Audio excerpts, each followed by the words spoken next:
Hello everyone. AP group 2కి prepare అయ్యేటటువంటి అభ్యర్థులకు మరొక గుడ్ న్యూస్ వచ్చింది. ఉగాది వరకు జాబ్ క్యాలెండర్ను రిలీజ్ చేస్తామని ప్రభుత్వం ప్రకటనలు ఇస్తుంది.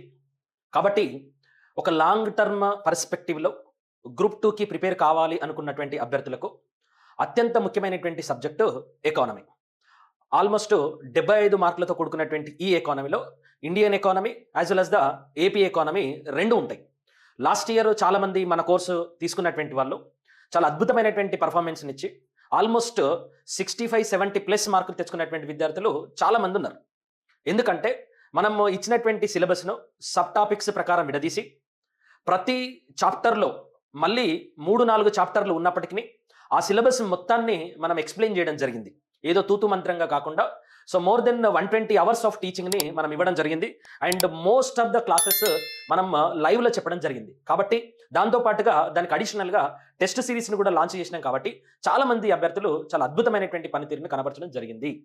ఈ సంవత్సరం కూడా ఇప్పుడు రాబోయే నోటిఫికేషన్లో మీరు 70+ మార్క్స్ను పొందాలి అంటే అసలు ఎట్లాంటి స్ట్రాటజీ ఉండాలి, దానికి సంబంధించి మనం ఒక కొత్త కోర్సును లాంచ్ చేయబోతున్నాం. ఈ కోర్సు యొక్క ఫీచర్స్ ఏంటి అనేటటువంటి అంశాలు కూడా మనం ఈరోజు ఈ పర్టికులర్ వీడియోలో డిస్కస్ చేయడానికి ప్రయత్నం చేద్దాం. ఎకానమీలో 70+ మార్క్స్ పొందడానికి కావాల్సినటువంటి కంప్లీట్ స్ట్రాటజీని నేను ఇప్పుడు ఎక్స్ప్లెయిన్ చేయబోతున్నాను. మెయిన్స్ పర్స్పెక్టివ్ కనుక చూస్తే, నేను ప్రిలిమ్స్ డిస్కస్ చేయట్లేదు, మెయిన్స్ పర్స్పెక్టివ్లో మీకు పేపర్ 2 ఏదైతే ఉందో పేపర్ 2 కంప్లీట్గా 150 మార్క్స్ ఉంటుంది. దాంట్లో ఇండియన్ అండ్ ఏపీ ఎకానమీకి కలిపి 75 మార్క్స్ ఉంటుంది. మిగతాది సైన్స్ అండ్ టెక్నాలజీకి 75 మార్క్స్ ఉంటుంది. ఈ 75 మార్క్స్లోనే ఇండియన్ ఎకానమీ ఉంటుంది as well as the AP economy ఉంటుంది. అంటే క్వశ్చన్ పేపర్ ప్యాటర్న్లో మొత్తం మనకు 75 క్వశ్చన్స్ ఇస్తాడు. అండ్ డ్యూరేషన్ వచ్చేసి 75 మినిట్స్ ఉంటుంది. మార్క్స్ వచ్చేసి 75 ఉంటాయి. దీన్ని మనం టార్గెట్ 75గా పరిగణించవచ్చు. ఒక్కొక్క క్వశ్చన్కి ఒక్కొక్క నిమిషం టైం ఉంటుంది. కాబట్టి ఒకసారి సిలబస్ ఇచ్చినటువంటి సిలబస్ని కనుక చూస్తే మొదటి 3 చాప్టర్లు ఇండియన్ ఎకానమీకి సంబంధించినటువంటి చాప్టర్స్. 3 చాప్టర్లు అంటే ఏంటి? ఫస్ట్ చాప్టర్లో structure of Indian economy, economic planning and policy అని ఉంది. రెండోది వచ్చేసి money, banking, public finance and foreign trade. మూడోది వచ్చేసి agriculture sector, industrial sector and service in Indian economy. ఇక్కడ 3 చాప్టర్లే కనిపిస్తున్నాయి. ఏపీ ఎకానమీ వచ్చేసి 2 చాప్టర్స్ ఉంటాయి. ఇక్కడ చూడొచ్చు మీరు. చాలా మంది ఏం చేశారంటే ఈ 3 చాప్టర్లకు సంబంధించి ఒక 10 అవర్స్ చెప్పేసి కోర్స్ అయిపోయిందని చెప్పారు. కానీ మన దగ్గర మాత్రం ఇక్కడ చూస్తే స్ట్రక్చర్ ఆఫ్ ఇండియన్ ఎకానమీ అనేది అతిపెద్ద చాప్టర్. దీన్ని మనం సపరేట్ చాప్టర్గా పరిగణించి ఎక్స్ప్లెయిన్ చేస్తాం. తర్వాత ఎకనామిక్ ప్లానింగ్ అనేది సపరేట్ చాప్టర్. దీన్ని కూడా మనము సపరేట్ చాప్టర్గా పరిగణించి మొత్తం ఎకనామిక్ ప్లానింగ్ అని ఎక్స్ప్లెయిన్ చేయడం అనేది జరుగుతుంది. తర్వాత ఇండియన్ పాలసీ అంటే ఎకనామిక్ పాలసీ. మనకి ఎకనామిక్ పాలసీస్ ఏవేవైతే ఉన్నాయో 1948 నుండి మొదలుకుంటే 2026 వరకు ఉన్నటువంటి అన్ని పాలసీలను కూడా ఇక్కడ ఎక్స్ప్లెయిన్ చేయడం అనేది జరుగుతుంది. దాని తర్వాత ఆల్రెడీ మొదటి చాప్టర్లోనే 3 సబ్ చాప్టర్స్ అయినాయి. 4వ చాప్టర్లో మనీ, బ్యాంకింగ్. దీంట్లో కూడా ఇది అతిపెద్ద చాప్టర్ యాక్చువల్లీ. మనీ బ్యాంకింగ్లో money and money supply, banking evolution, banking terminology, banking classification, తర్వాత రిజర్వ్ బ్యాంక్ ఆఫ్ ఇండియా, తర్వాత మానిటరీ పాలసీకి సంబంధించినటువంటి టూల్స్, లేటెస్ట్ మానిటరీ పాలసీ, ఈ అన్ని అంశాలను కూడా మనం డిస్కస్ చేయడం జరిగింది. ఈ ఇయర్ కూడా ఈ అంశాలన్నీ కూడా మనము ఎక్స్ప్లెయిన్ చేయడం జరుగుతుంది. దీంట్లో నుండి ఒక్క మార్కు కూడా పోకుండా మనం క్లాసెస్ ఇచ్చేటటువంటి స్ట్రాటజీ మన దగ్గర ఉంటుంది. దాని తర్వాత పబ్లిక్ ఫైనాన్స్ అనేటటువంటి చాప్టర్ ఇంకొక ముఖ్యమైనటువంటి చాప్టర్. పబ్లిక్ ఫైనాన్స్లోనే మనకు ఫిజికల్ పాలసీ వస్తుంది, బడ్జెట్ వస్తుంది. చాలా మంది పబ్లిక్ ఫైనాన్స్ అంటే బడ్జెట్ చెప్పేసి వదిలేస్తారు. Public finance is the biggest chapter. ఇది ఒక సపరేట్ చాప్టర్. తర్వాత ఫారెన్ ట్రేడ్ అనేది కూడా అత్యంత ముఖ్యమైనటువంటి చాప్టర్. దీంట్లో మనకు ట్రేడ్ రిలేటెడ్ అంశాలు ఉంటాయి. ఇంపోర్ట్స్, ఎక్స్పోర్ట్స్, ట్రేడ్ డెఫిసిట్ అంటే ఏంటి, ట్రేడ్ సర్ప్లస్ అంటే ఏంటి, దాని తర్వాత మన దేశం వేరే దేశాలకు ఎక్స్పోర్ట్ చేస్తున్నటువంటి టాప్ 10 ఐటమ్స్ ఏంటి, ఇంపోర్ట్స్ చేసుకుంటున్నటువంటి టాప్ 10 ఐటమ్స్ ఏంటి, ఎక్స్టర్నల్ ఎకానమీలో భాగంగా మనం నేర్చుకోవాల్సినటువంటి ఎక్స్చేంజ్ రేట్ అంటే ఏంటి, రూపీ డిప్రిషియేషన్ అంటే ఏంటి, రూపీ అప్రిషియేషన్ అంటే ఏంటి, డీవాల్యుయేషన్ అంటే ఏంటి, రీవాల్యుయేషన్ అంటే ఏంటి, పర్చేసింగ్ పవర్ ప్యారిటీ అంటే ఏంటి అనేటటువంటి అన్ని అంశాలు కూడా మనము ఫారెన్ ట్రేడ్లో భాగంగా డిస్కస్ చేస్తాం. ఇక్కడే 6 చాప్టర్స్ అయిపోయినాయి. దాని తర్వాత 3rd చాప్టర్లో మీకు అగ్రికల్చర్ ఒక సపరేట్ చాప్టర్, ఇండస్ట్రీ ఇంకొక సపరేట్ చాప్టర్, మరియు సర్వీస్ సెక్టర్ ఇంకొక సపరేట్ చాప్టర్. అంటే దాదాపుగా 9 చాప్టర్స్ ఇండియన్ ఎకానమీలో ఇచ్చారు. ఇక్కడ banking and monetary policy separate chapters actually. అది కూడా కలుపుకుంటే 10 చాప్టర్లు అవుతాయి. కానీ మీకు సిలబస్లో చూపించేది మాత్రం 3 చాప్టర్సే. బట్ దీన్ని ఓవరాల్గా చదవాల్సింది ఆల్మోస్ట్ 10 చాప్టర్స్. ఈ 10 చాప్టర్స్ని కూడా విత్ సబ్ టాపిక్స్ తోటి ఎక్స్ప్లెయిన్ చేయడం అనేది జరుగుతుంది. మీరు ఒక్కసారి ఏపీ ఎకానమీ కనుక చూస్తే ఏపీ ఎకానమీలో మనకు 2 చాప్టర్స్ ఇచ్చిండు. ఓకే, ఏపీ ఎకానమీలో మనకు 2 చాప్టర్స్ ఇచ్చిండు. ఒకటి structure of Andhra Pradesh economy and public finance, రెండవది agriculture, industry and service sector. అంటే ఎక్కడైనా కూడా ఈ 3 చాప్టర్స్ మనకు ఉంటాయి. మనం ఇండియన్ ఎకానమీ డిస్కస్ చేసేటప్పుడు ఏపీ ఎకానమీని డిస్కస్ చేసేటప్పుడు ఇండియా ప్లస్ ఏపీ అగ్రికల్చర్ను కంపేర్ చేస్తూ ఎక్స్ప్లెయిన్ చేయడం అనేది జరుగుతుంది. తద్వారా మీకు స్టాటిస్టిక్స్ను గుర్తుపెట్టుకోవడానికి కానీ దాంతోపాటుగా ఎలిమినేషన్ మెథడ్లో క్వశ్చన్స్ని ఐడెంటిఫై చేయడం కానీ ఇక్కడ సాధ్యమవుతుంది. అట్లనే Indian industry, AP industry and అట్లనే service sector, Indian service sector, AP service sector, ఈ పర్టికులర్ అంశాలన్నీ కూడా మనం ఇక్కడ డిస్కస్ చేయడం అనేది జరుగుతుంది. ఓకే, సో దాంతోపాటుగా ఆంధ్రప్రదేశ్ ఎకానమీకి సంబంధించి ఇక్కడ ఏదైతే ఆంధ్రప్రదేశ్ ఎకానమీ అన్నాడో మనం ఆంధ్రప్రదేశ్ ఎకానమీని బేసిక్స్తో సహా డిస్కస్ చేయడం జరుగుతుంది. సో దీంట్లో జాగ్రఫీకి సంబంధించినటువంటి అంశాలు ఉంటాయి. సో ఆ జాగ్రఫీకి సంబంధించినటువంటి అంశాలు అండ్ ఏపీకి సంబంధించినటువంటి బేసిక్ డీటెయిల్స్, తర్వాత మనము ఇప్పుడు కేటగరైజేషన్కి సంబంధించినటువంటి అంశాలు, ఇవన్నీ అంశాలు కూడా మనకు ఏపీ ఎకానమీలో భాగంగా డిస్కస్ చేయడం అనేది జరుగుతుంది. దాంతోపాటుగా మనకు పబ్లిక్ ఫైనాన్స్ అంటే ఏపీ బడ్జెట్ ఆల్రెడీ వచ్చింది కాబట్టి ఏపీ బడ్జెట్ను సమూలంగా డిస్కస్ చేసేటటువంటి అంశం ఇందులో ఉంటుంది. లాస్ట్ ఇయర్ కూడా మనం డిస్కస్ చేసినాం, చాలా అద్భుతంగా డిస్కస్ చేయడం అనేది జరిగింది. సో లాస్ట్ ఇయర్ 3 బడ్జెట్లు వచ్చినాయి, అన్ని బడ్జెట్లను డిస్కస్ చేసినాం. ఈ ఇయర్ కూడా ఏపీ ఎకానమీని కూడా మనం సబ్ కేటగరైజేషన్ చేసి ఎక్స్ప్లెయిన్ చేయడం అనేది జరుగుతుంది. For example structure of Indian economy and economic planning and policy అనేటటువంటి చాప్టర్లో మనం డిస్కస్ చేసేటటువంటి సబ్ టాపిక్స్ ఇవి. సో మనం సిలబస్ స్టార్ట్ చేసి ఒక్కొక్క అంశం ఎక్స్ప్లెయిన్ చేస్తుంటే నేను ప్రతి పదాన్ని కూడా విడదీసి ప్రతి చాప్టర్ని కూడా సబ్ కేటగరైజేషన్ చేసి ఎక్స్ప్లెయిన్ చేయడం అనేది జరుగుతుంది. కాబట్టి మనం క్లాసెస్ స్టార్ట్ చేసిన తర్వాత ఈ పర్టికులర్ అంశాలన్నీ కూడా మీకు ఎక్స్ప్లెయిన్ చేయబడతాయి. అదేవిధంగా సెకండ్ చాప్టర్ని కూడా మనం ఈ రకంగా సబ్ కేటగరైజేషన్ చేసుకోవాలి యాజ్ పర్ ద సిలబస్.